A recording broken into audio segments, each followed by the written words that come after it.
Hello, everybody. Welcome back to Defy Aging, week 18. I'm Coach Allison, and I'll review what we're going to do this week.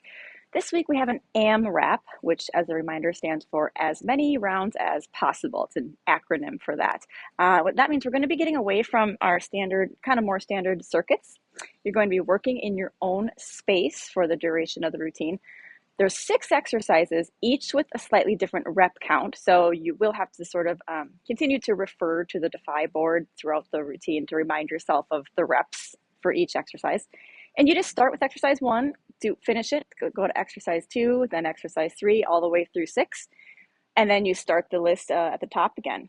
And what we're doing is as many rounds as possible, hence that name AMRAP, in the allotted time. We're going to do 22 minutes, so it's not very long because we do have a finisher that's a little bit longer, so I needed to save a little time for that. And I want to have a quick disclaimer or just remind you of something that even though it's called as many rounds as possible, I don't want anyone to think that means you're trying to get through things fast. We're not shooting for, an impressive, high, excessively long or high amount of sets. Go at a comfortable, safe speed for where you're at. There's no set rest time, so just make sure that you are taking some breaks to grab some water and catch your breath. And it's really just as many rounds as possible, but don't overthink that and think that means we're expecting you to run through it too quickly because we have to keep safety and all of that in mind. Okay, that said, let's go through what the exercises are.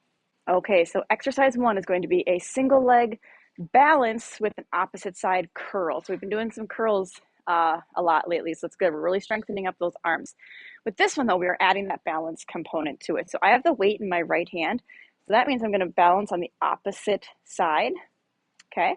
And from here, we do regular bicep curls, just like we've been doing for the last week with the curls. So this is the kind of curl I like to do, especially with this leg up, kind of puts this leg sort of in the way. So if we do the palm forward, see how much I have to hold my arm outward to not let this dumbbell hit me in the leg.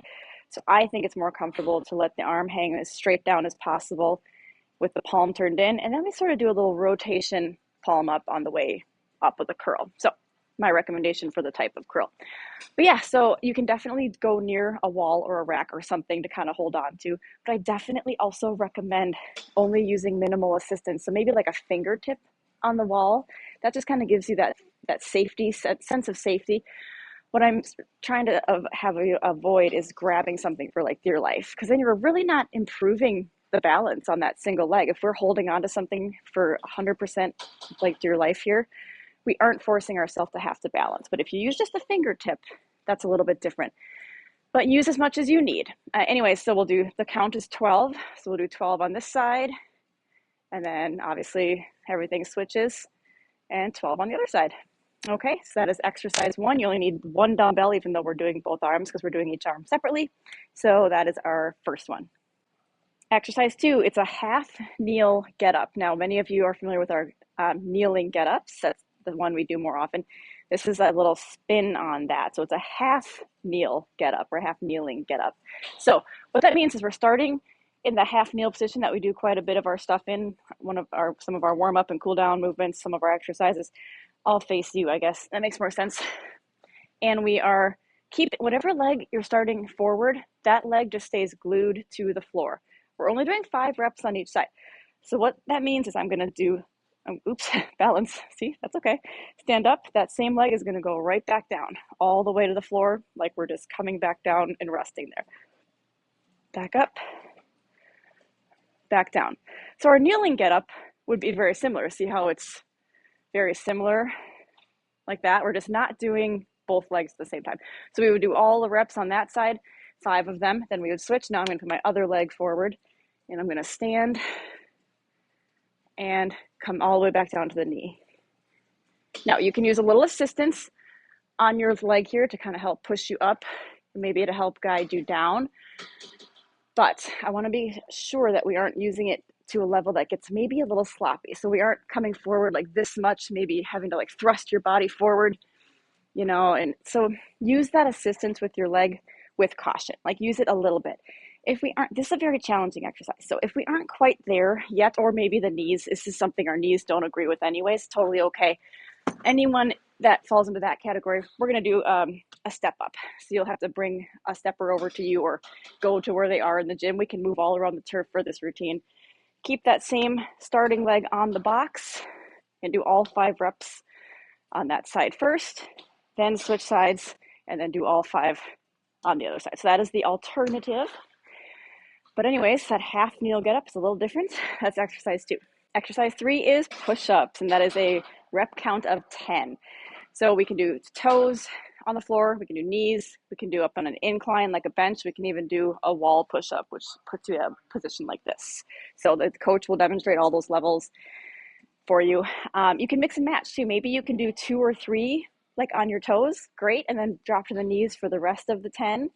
Similarly, maybe you can do a couple of reps or maybe even the first full set on an incline, and then when you come back to them later, you're more tired and you need to use the wall. So you can mix and match the variety, the type of push-up you're doing, but as long as we get to that count of 10. Next exercise is kettlebell sumo squats. So this is one we've definitely done quite a bit of. Got a nice heavy kettlebell. As a reminder, sumo squats use your glutes, your quads, your hamstrings, all of our really strong lower body muscles. So you can kind of challenge your weight here. However, we are doing 15 reps. So it's a kind of a higher rep count. But anyways, wide stance with your legs. Your toes are out at a little bit of an angle like this, about 45 degrees. Then we go into a squat. So where people tend to overthink the arms and think we need to kind of lift on the way up.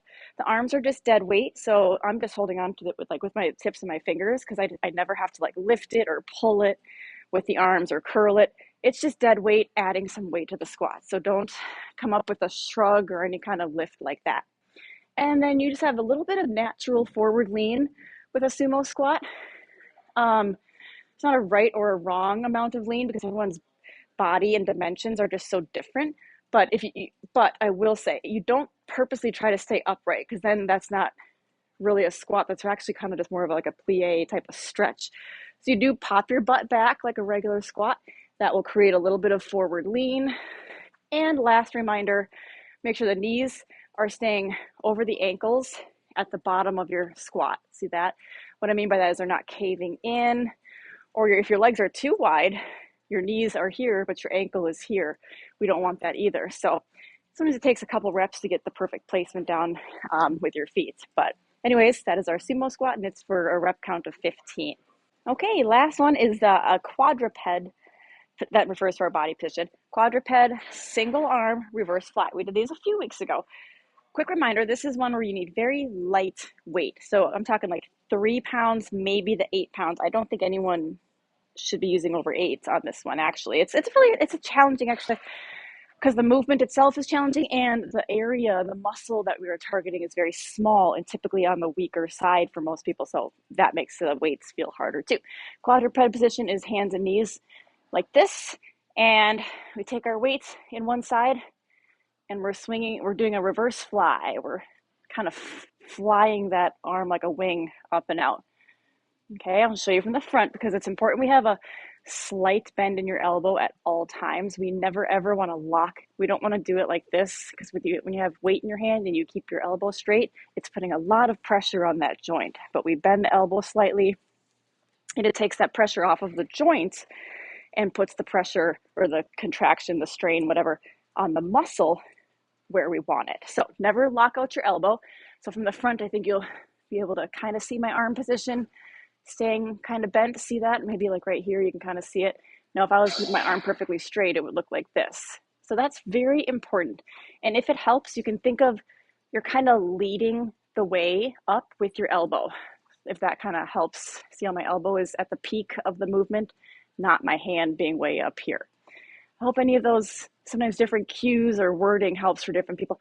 Want to make sure we're not overcompensating by like swinging the arm under first, so we're adding momentum, so we don't want to do this.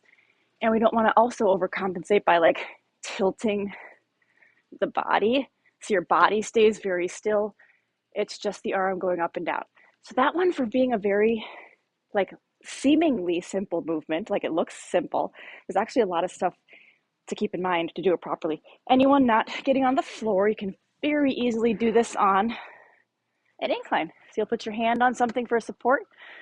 Keep a soft bend in your knees just so you're not locking out your knees. That's just safer on your back and your legs. And we do the same thing here.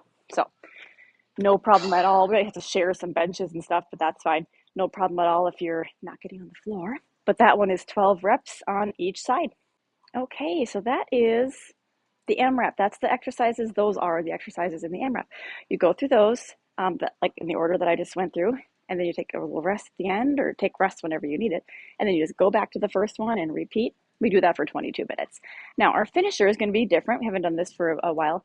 It's going to be 5 minutes, or depending, maybe 4 if you have shorter time, but we'll say 4 to 5 minutes on just on steady state cardio. So I know some of our sessions get awfully full. I hope we have enough cardio machines to go around if we have a max of 12 people.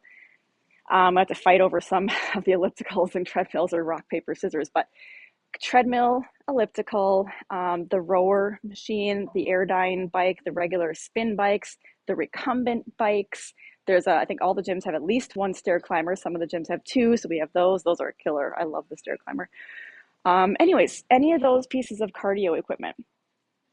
And we're going to do, again, hopefully 4 to 5 minutes of just steady state cardio. So you are in charge of the incline level if it's a machine that has incline, the resistance level if it's a machine that has resistance, like ellipticals or spin bikes, the speed, of course.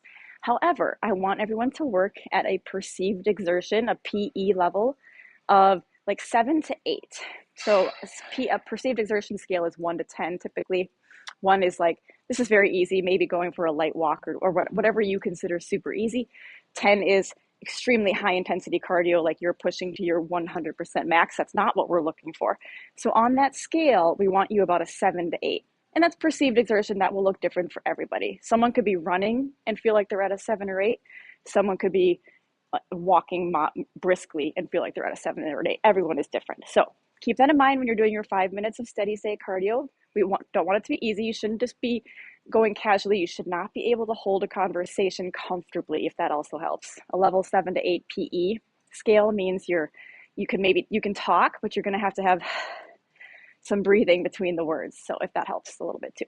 Okay, so a little bit different. We're going to get off the turf onto some equipment for our last little bit today. That's our finisher. And I think I will just leave it at that. I hope everyone enjoys week 18, and I'll see you back for week 19.